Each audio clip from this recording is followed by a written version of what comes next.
Hi friends, welcome back to my channel. I am Arpita.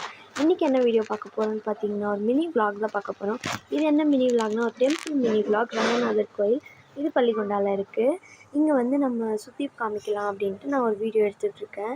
இங்கே வந்து கூடிய சீக்கிரத்துலேயே கும்பாபிஷேகம் நடக்க போகுது.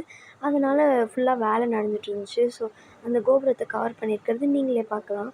இங்கே வந்து பலாப்பழம் செடி இருந்துச்சு. செடி குட்டிஸாக இருந்தாலும் மரம் குட்டிஸாக இருந்தாலும் பழம் வந்து நிறைய இருந்துச்சு. இங்கே வந்து நிறைய பேர் இந்த செடியை சுற்றி வீடு கட்டியிருந்தாங்க. அதனால் நாங்களும் ஒரு குட்டி வீடு கட்டிட்டோம். இங்கே ஒரு ஆண்டாள் கோயில் இருக்குது. பக்கத்துலேயே ஒரு மரம் இருந்துச்சு. ஸோ நிறைய மரம் இருக்குது கோயிலை சுற்றி. இது இன்னொரு பலாப்பழ மரம். இது வந்து ஒரு கிணறு, பழைய காலத்து கிணறு. அதுக்கப்புறமா இந்த கோயிலை ஃபுல்லாக சுற்றி பார்த்துட்டு நல்லா சாமி தரிசனம் முடிச்சுட்டு லாஸ்ட்டாக வரும்போது அப்படியே ஆஞ்சநேயரை பார்த்து கும்பிட்டுட்டு வந்துட்டோம். For more videos